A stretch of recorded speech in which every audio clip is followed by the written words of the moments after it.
कि प्यार में हम वफादारी कइनी तू कइलू गद्दारी हो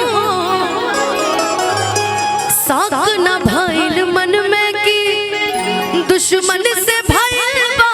यारी हो। ये गीत अभी के दौर में सबसे पसंदीदा गीतों में से एक बार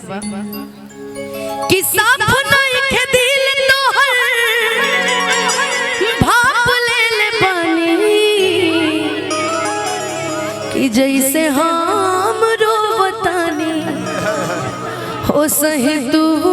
रोई बुरानी। देखा जरा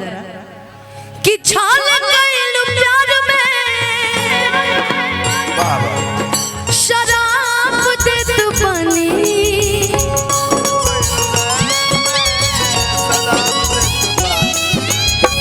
पाप गइलू प्यार में शराब दे तू पानी जैसे हम रोवतानी ओ सही तू रोई बुढ़ानी जैसे हम रोवतानी ओ सही तू रोई काबू नहीं सूखी तहरा आँखिया से पानी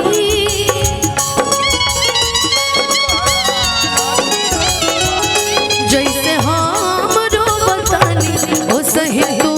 रोई बुढ़ानी जैसे हम रोवतानी ओ सही तू रोई बुढ़ानी।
लाइन बड़ा खूबसूरत बाटे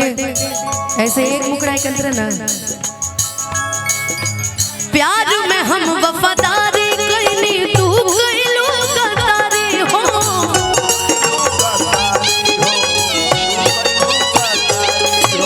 सकना भइल मन में कि दुश्मन से भइल यारी हो।